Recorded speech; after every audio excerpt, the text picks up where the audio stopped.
بسم اللہ الرحمن الرحیم۔ آج میں حضرات علماء و مشائخ اہل سنت اور عوام اہل سنت سے مخاطب ہوں۔ اللہ تبارک و تعالی نے 20 سال کی جد و جہد کے بعد تحریک طالبان افغانستان کو فتح عطا فرمائی اور آج وہ افغانستان کے دارالحکومت کابل میں موجود ہیں۔ امریکہ اور اتحادی افواج کا انخلاء آخری مراحل میں ہے اور تحریک طالبان افغانستان اپنی ہیئت حاکمہ کو قطعی شکل دینے میں مصروف ہیں۔ عزیزان گرامی، میں نے اپنی علمی اور فکری دیانت کے مطابق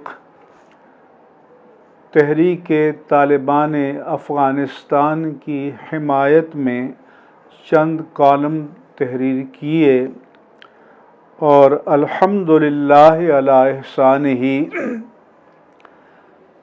تقریباً 99% اہل سنت و جماعت نے اس کی تحسین فرمائی، اسے وقت کے تقاضوں کے مطابق قرار دیا اور اس کی تائید و حمایت کی۔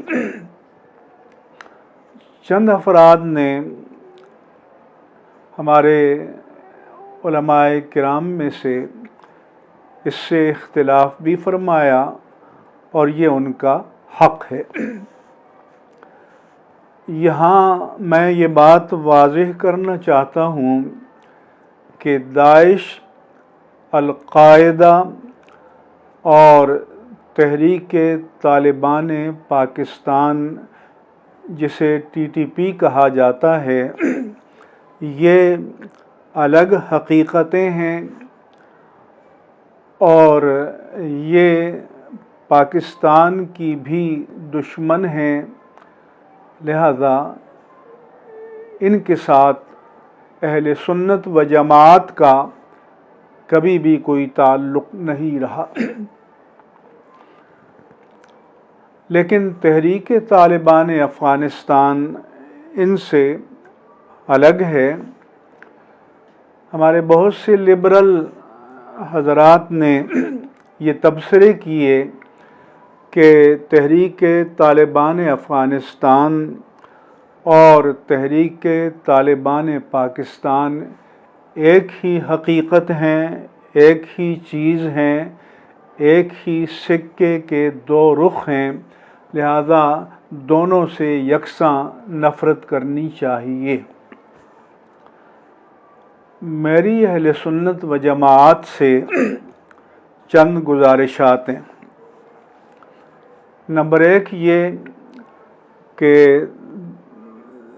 دیوبندی بریلوی کے عنوان سے تفریق اور شناخت یہ بر صغیر پاک و ہند تک محدود ہے اور یہاں تمام طبقات ایک دوسرے کو جانتے ہیں اور جو وجوہ اختلاف ہیں انہیں بھی اچھی طرح جانتے ہیں۔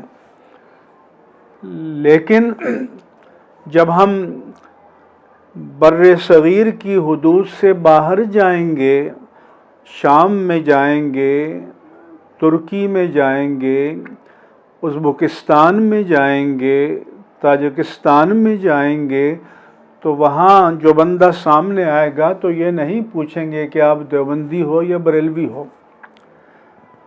یہ سب خطے وہ ہیں جہاں اہل سنہ والجماعہ حنفی لوگوں کی غالب اکثریت ہے۔ اسی طرح سے افغانستان بھی ہمیشہ سے سنی حنفی ملک رہا ہے ہمارے بر صغیر میں جو صوفیاء کرام تشریف لائے وہ بھی افغانستان کی طرف سے آئے، جو سلاطین و فاتحین آئے وہ بھی اسی طرف سے آئے۔ لہذا ہمیں وقت کے تقاضوں کو سمجھنا چاہیے اور جہاں ہمارے لیے امکانات اور مواقع پیدا ہوں ہمیں ان سے فائدہ اٹھانا چاہیے اور اپنے روابط قائم کرنے چاہیے۔ عزیزان گرامی، ہم آپ سب جانتے ہیں کہ جب سوویت یونین کے خلاف افغانستان میں جہاد ہو رہا تھا تو اس وقت شرق اوسط کے تمام ممالک، امریکہ اور اتحادی، یہ سب مجاہدین کی حمایت میں تھے، کیونکہ سوویت یونین متحدہ دشمن تھا جو اشتراکیت، اشتمالیت اور کمیونزم کا علم بردار تھا۔ لیکن پھر سوویت یونین کو شکست ہوئی، وہ خود بھی شکست و ریغ سے دوچار ہوا اور اس کا وجود معدوم ہو گیا۔ مگر 9/11 کے بعد امریکہ نے افغانستان پر یلغار کی، حالانکہ 9/11 کے سانحے میں نہ کوئی پاکستانی شامل تھا، نہ کوئی افغانی شامل تھا، وہ لوگ سارے عالم عرب کے تھے اور امریکہ میں تربیت یافتہ تھے، اگر امریکہ کا دعویٰ درست ہے۔ مگر پھر وہی امریکہ مجاہدین کا دشمن ہوا، 20 سال تک اس نے افغانستان میں مظالم ڈھائے، لاکھوں انسانوں کو اس نے ظالمانہ طور پر موت سے ہمکنار کیا۔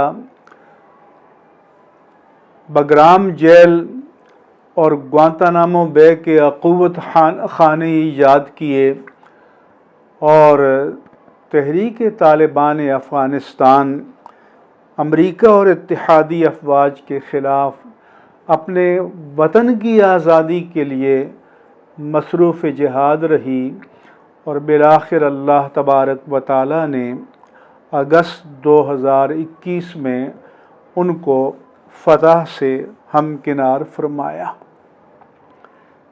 اس لیے ہمیں پورے ملکوں کو دین و مسلک سے خارج کرنے کا رویہ ترک کر دینا چاہیے اور ہمیں اپنے لیے مواقع اور امکانات کے دروازے کھلے رہنے چاہیے۔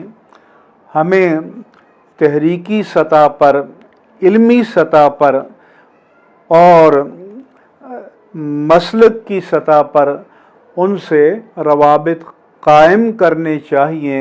وہاں پر روحانی سلاسل بھی موجود ہیں، فقہ حنفی کے ساتھ تمسک اور اعتصام اور رسوخ بھی موجود ہے، ہمارے اور ان کے درمیان مشترکہ اقدار بھی موجود ہیں۔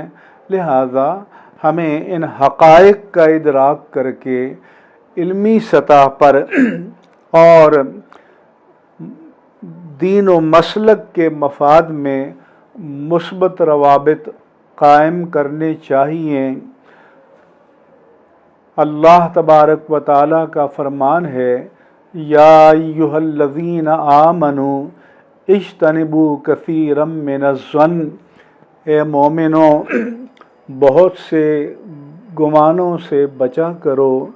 اور رسول اللہ صلی اللہ علیہ وآلہ وسلم نے فرمایا، ایاکم والظن فإن الظن اکذب الحدیث، بدگمانی سے بچو بدگمانی بہت بڑا جھوٹ ہے۔ یہ ضرور ہے کہ دوسرے لوگوں نے ان سے روابط قائم کیے اور ہم نے اپنے آپ کو لا تعلق کر دیا، فاصلے سے رکھا، تو اس میں ان کا قصور نہیں، اس میں ہماری اپنی کوتاہیاں شامل ہیں۔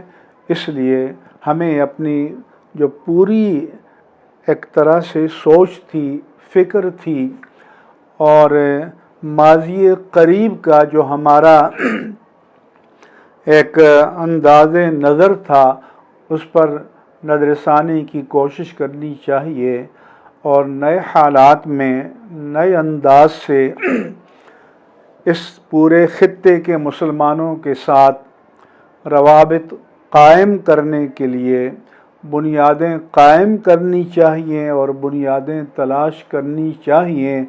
آپ کو مشترکات کا ایک غیر متناہی سلسلہ مل جائے گا۔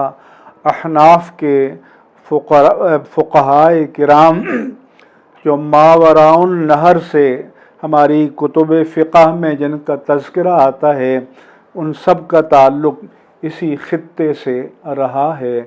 اس لیے میں چاہتا ہوں کہ ہمارے خاص طور پر جوان اور نوجوان علماء اس طرف توجہ فرمائیں اور نئی حکمت عملی مرتب کریں اور اپنے آپ کو شرنک کرنے اور سمیٹنے کی بجائے اپنے آپ کے لیے گنجائش پیدا کریں۔ اللہ تبارک و تعالی ہمیں بہترین فکر، بہترین بصیرت، دانش، عقل، فہم اور گہرائی اور گیرائی نصیب فرمائے۔ آمین یا رب العالمین بجاہ سید المرسلین وآخر دعوانا ان الحمد للہ رب العالمین۔